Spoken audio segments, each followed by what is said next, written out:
I walked the green hills of Earth, not in my own body, of course. That would be extremely fatal, extremely quickly. If I were to be exposed to 1/8 of the horrific radiation bathing that planet on a daily basis, my brain would melt and then explode, my blood would boil and explode, and my outer integument would just plain explode once it was exposed to ambient dihydrogen monoxide, or what the humans call water. Such an innocuous name for a deadly thing. They call it ice when it's below its melting point, and steam when it boils. Yes, that's correct. They actually named it for each of its states. Worse, a good deal of their industrial development was powered by using the high-temperature vapor as a means of transferring energy from one system to another. If I were understanding things correctly, some of their machines still made use of it, due to its extreme utility. Machines that also incorporated forbidden material to generate the energy in the first place. It was almost a relief to find out that getting within death range of forbidden material was also dangerous to them. It wouldn't make them explode, or even kill them instantly, except in the case of extreme exposures. But it had the chance of making them ill. The worst cases might die in 5 or 10 years. Oh, the horror. Yes, humans use sarcasm too. I was very pleased to find that out. It's just one more thing that makes me glad I was on duty that day on the distant knowledge. Ensign Serena Hernandez strolled alongside me. We'd made sure that the relative measurements matched up. The telepresence body I was controlling came to about elbow level on her. I had 4 locomotion tentacles for movement, while I used the other 4 to gesture at our surroundings. And I had so much to gesture at. I had to give full credit to the humans. When they set about building a telepresence body for me, they spared no expense. My tentacles had the full range of sensory, motivation and manipulation capability. The sensors that matched up with my eyes and auditory receptors were attuned to human-specific levels of sight and hearing, and my vocal apparatus was similarly set up to produce sounds that humans could hear.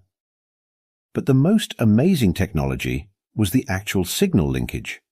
You understand, none of our species will ever be capable of venturing within the orbit of the planet they call Jupiter, which we call red spot for obvious reasons, unless we collaborate on the creation of much more robust shielding systems than we've already got. I understand they're working on it, but they're not there yet. However, there's a few planets on the far outer range of their system that are more or less perfect for research stations. With their help, we've set some up, and there's talk of setting up a colony or 2. The humans seem utterly charmed by the idea, so all that's left is the engineering. All we really have to do is wear heat-reflecting suits on the surface, when the planet, or the moon depending, is facing the primary, and we're comfortable. And that's where the broadcast station for the telepresence unit is situated, which leaves just one problem: the speed of light, or rather, how slow it is when you're trying to send a signal from the edge of the human solar system into Earth, and get back an answer within a reasonable time frame. When one message in and back out again can take up the entire working day, that's not exactly a great situation. The first few instances of the telepresence suits were tested out in and around the Pluto system. When I found out that name represents an ancient deity of the frozen underworld, I laughed so hard. Oh, laughter is another thing humans share with us too. Their version sounds weird, but I suppose ours sounds weird to them too. The humans had theirs in a ship orbiting the Pluto-Charon system, while we were in a lab dug into the surface. We were close enough to one another that the light speed lag wasn't really a problem, but there's only so much cultural exchange one can do when you're walking around the corridors of a human spaceship. Still, extremely interesting, especially their astrogation equipment, or a freshly built research laboratory. But then the scientists came to the rescue. It turned out that another ship was orbiting Triton, the largest moon of the gas giant called Neptune. Both those names have links to the oceans of water that flood their planet. Remember that stuff? Molten dihydrogen monoxide? Yeah, that. Those are names of deities connected to their oceans. Thankfully, there's no liquid water out that way, it's all ice, which is the way I like it. The human scientists were running telepresence rigs in the lab, working hand in tentacle with our people, and the ideas were flowing thick and fast. They took apart an FTL drive, don't ask me how those things work, and somehow turned it inside out, using some human-specific materials to stabilize it. After that, it didn't go anywhere, but it could pulse out a signal that was receivable up to a light year away. We checked. with delay that was less than the margin of error on the instruments they were using. So that's how we got faster-than-light information transmission. It took them all of 3 seconds to figure out how to cut a couple of these in on the telepresence circuit, and that is how I ended up walking my human-built remote body over a series of gentle hills on far-distant Earth, while sitting comfortably in a lab buried in the North Pole of Pluto. Light speed lag can bite my upper left tentacle. It turned out that Serena and I had been more or less tapped to be the unofficial ambassadors for our respective species, at least until they could work out how to establish official embassies. As such, our job descriptions had literally been rewritten to spend time each day comparing notes and getting used to each other's culture. Frankly, the more time I spent with her, and the more of our respective languages got ironed out in the translators, the less alien she seemed. Well, apart from being the equivalent of a walking, talking apocalypse event, I mean. The thermal and potential chemical energy contained in one human's body, if released all at once, would destroy the entire laboratory and kill everyone in it. Which was why the humans very carefully didn't even aim a radar beam at us. But all that aside, I liked her. She even went so far as to apologize for the name she'd given our species, based on the appearance of the distant knowledge. Once I understood the terminology, I had to admit the name was somewhat apropos. Soap bubbles were supposed to be ephemeral and ridiculously easy to destroy. They were also rather pretty, as I saw when she produced a simple apparatus that created them with a puff of breath. Our entire species were even more fragile to humans than soap bubbles. Those could at least survive for tens of seconds unprotected in that ghastly environment. So, I really couldn't argue with the name as given. It didn't stop me from joking about what we should call humans, hell demons, lava monsters, or the like. Serena thought each new name was funnier than the last, which was the whole point of the list. The hillside we were on sloped down to a placid lake, reflecting the blue of the sky. I eyed it askance, reminded once more that the temperature that my telepresence link transmitted to me as pleasantly warm was significantly higher than the melting point of ice. Why, yes, we have indeed appropriated that word, and that there was gaseous state oxygen in the atmosphere all around me. More than a little frightening, if I'd let myself think too deeply about it. The ground beneath my tentacles was covered with tiny, soft blades of green. I'd been told this was grass, a wild-growing, sessile life form that absorbed sunlight for sustenance. Given that this sun was throwing strong enough light to cast a very distinct shadow, I decided that it had made a wise choice in its evolutionary past. Our biologists would have entire new fields of study to play with once the information I was garnering made it to them. The sheer range of temperatures on Earth, all well above anything remotely survivable for us, of course, meant that they similarly had a huge range of life-supporting biomes. "What are you thinking?" Serena asked idly, lowering herself to a seated position. I adjusted my locomotion tentacles to assume roughly the same attitude. "I was thinking how pretty the lake is, and how all this fits in so well here on Earth." She knew me well enough by now to finish the thought. "But not where you come from." "Progenitors, no." I shuddered at the notion. That much molten dihydrogen monoxide being placed there all at once. It would be like someone dropped a bomb. A large bomb. We didn't do bombs or war in general. In the Concordat, our species had a well-earned reputation as pacifists and scientists. She sounded amused. "Dangerous landscape." She tilted her head. "So, how'd your big brains like the samples of Invar we sent over?" "An odd metal," I said. "If I'm understanding what they told me, it undergoes barely any thermal expansion or shrinkage. Also, it's magnetic, which is useful. What's it made of again?" "Copper and iron, as far as I know." She took a clear bottle from a clip on her belt and drank from it. Water, of course. I had to remind myself that it was below her body temperature and that she needed it for survival. It was a strange, strange universe. We've had it for a couple of centuries now. They used to use it to make clocks. I can see why, and I could too. With the massive temperature range on Earth, metal expansion or contraction would be a distinct engineering problem in some situations. We could never create something like that ourselves. While we can just barely work copper, iron is far beyond our reach. But yes, they are fascinated by it. With it, there are new ideas cropping up all the time. Our joint ventures are proving extremely worthwhile on both sides of the table. "That's good. I'm glad." She put the bottle away again. "So, did you want to keep going? Or head back?" I think we can go on a little farther. Wait a moment. I raised one of my tentacles and indicated a puffy cloud that had just drifted into my line of sight. I've been seeing those, but I'm not sure what they're made of. Oh, water vapor. Serena climbed to her feet and dusted herself off. Water basically evaporates, then hangs around until enough of it gets together to form a rain cloud. I wasn't sure how expressive the face of the telepresence robot was, but I did my best to show concern. Water vapor? Steam? Isn't that dangerous even to you? She chuckled then, and I felt relief. Serena might have been a native of an environment that would kill me in an instant, but she wasn't recklessly suicidal, so anything that she wasn't worried about was probably fine. Oh no, water can evaporate at well under boiling temperature. Those are probably pretty cool, actually. Maybe 15, 20 degrees. If it came down to ground level as fog, I'd get a little chilly and damp is all. Knowing exactly what 15 of their degrees meant in our measurement, I found that statement all the more ridiculous because it was truthful. To her. Chilly and damp, right. The communicator built into the telepresence unit warbled and I cut myself off. Excuse me, I have a call. Go right ahead. She began doing stretches. I activated the comm receiver. I'm here. What's the problem? The voice that came back to me was that of our lead researcher. We're going to have to pull you from the session. Words come through via the FTL network that the Tanarak are encroaching on our worlds, and we have to cease all non-defense activity. I'm afraid your interactions with Ensign Hernandez fall under that category. Wait, what? When did this happen? As you probably know, the Tanarak are a fairly violent, aggressive species that has caused problems in the past. They like to rub into our faces the fact that they were more able to handle higher temperatures than most species in the Concordat. By which, I mean that our upper level of comfort was their lower level. Just the last day or so. They've been issued an ultimatum to stop, but they've ignored it.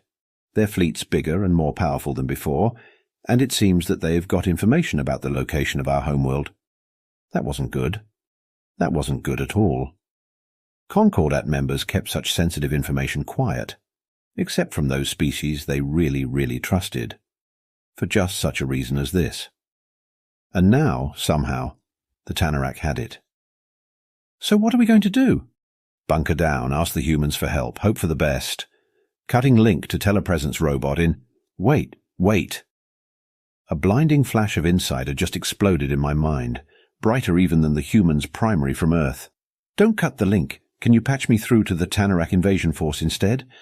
I need to be able to talk to them real time. Why? What can you do? I wasn't sure, but I was willing to try. Maybe something, maybe nothing. But if we can stop them now, it's better than people fighting and dying, right? There was a long pause, and I suspected he was conferring up the line. Very well. We'll see what we can do.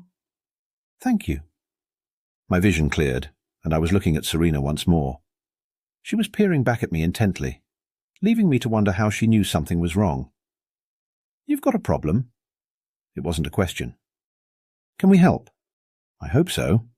Quickly, I filled her in on the Tanarak situation. Are you okay with me doing the talking? I have most of a plan, but I can't pull it off without your help. She grinned broadly as I explained what I wanted to do. Absolutely, she agreed. Operation Shove It Up Your Ass is a go. I considered that. I'm not sure Tanarak have excretory orifices. Their biology is based around making use of everything they eat. Won't be a problem. Her expression grew sharper. We've got a long military tradition of taking individuals who desperately need a brand new arsehole torn and obliging them in that matter. Somehow, I believe you. In that moment, I almost pitied the Tanarak. Almost. My comm unit warbled again. I keyed the receiver. I'm here, can we do it? Yes, we can. High Command isn't sure what you intend to achieve, but any delay is a good delay. Patching you through now. I heard pops and crackles of static, then a long period of no sound, then a harsh voice came on the line. This is the Commander Prime Ultra of the glorious Tanarak Liberation Fleet. What unworthy being seeks my audience? Oh, I am beneath your notice. Merely being an assistant astrogator, I said smoothly. But I wish you to take notice of this person standing next to me. I cut in the feed from my telepresence robot's visual sensors and ensured that the commander's voice sounded over my speakers. Meet Ensign Serena Hernandez. She's a human, and a junior member of their military forces. Humans are our allies. If you attack us, they will attack you right back. That would not be a good move for you, Commander Prime Ultra.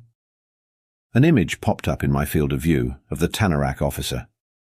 In relation to Earth animals, they looked somewhat like stocky bipedal crocodiles in purple and green. The commander sneered at the image of Serena. It doesn't look all that tough to me. No fangs, no claws. They might surprise you, I said lightly. Ensign Hernandez, do you think you could hit that lake with a rock? Pretty sure of it. She bent down and located a chunk of stone about the size of the end of my tentacle, then hefted it thoughtfully. I moved backward a short way so I could catch all the action, just in time for her to rear back and hurl the rock in a huge arching curve. My sensors followed it perfectly until it landed in the shallow end of the lake with a tiny white splash. That means nothing, the Commander Prime Ultra declared, though I thought I heard a little bit of doubt in its voice. Humans are clearly a high-gravity species, but throwing rocks will never win a war. Tell it that if they resist our advance, we will liberate their homeworld along with the rest of you low-temperature weaklings. Ah, I said. You are laboring under a misunderstanding. I'm not here on this planet in person. That's the job of my telepresence robot. You see that lake? That is molten dihydrogen monoxide. The locals call it water. The commander's snout came up in surprise. The human is absurdly close to it, if that is the case. Is it trying to die? I chuckled, amused. No. But you are. Ensign Hernandez, would you say that it's a particularly warm day? She took the cue, as I'd known she would. Sure, it's pretty hot out today. I think I might take a drink. Unhitching the bottle of water, she took the top off and drank from it. I made my voice dry and professorial. You see, Commander, that liquid she is ingesting is pure water, dihydrogen monoxide. She enjoys drinking it. Serena finished drinking, then lifted the bottle and poured some of the contents over her head. Ah, that's better. And yes, I added, she did just pour it over her unprotected brain case and face, in order to cool down. The look on the commander's muzzle was best described as, what in the name of the progenitors am I looking at?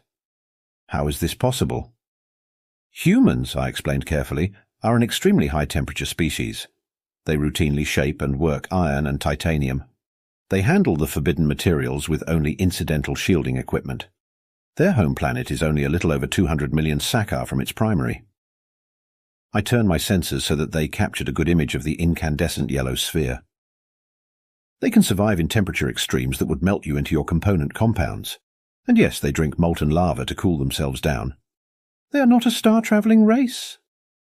The Commander Prime Ultra was reaching for anything to deny what was before him. We will simply go around them. Think again. This was my final stroke, my masterpiece. We just gave them faster-than-light technology. They will come to you in their ships, which can withstand anything you can do to them. Radiation, heat, plasma, they own those things. They will shred you. Ensign. Serena leaned in close to my visual sensors.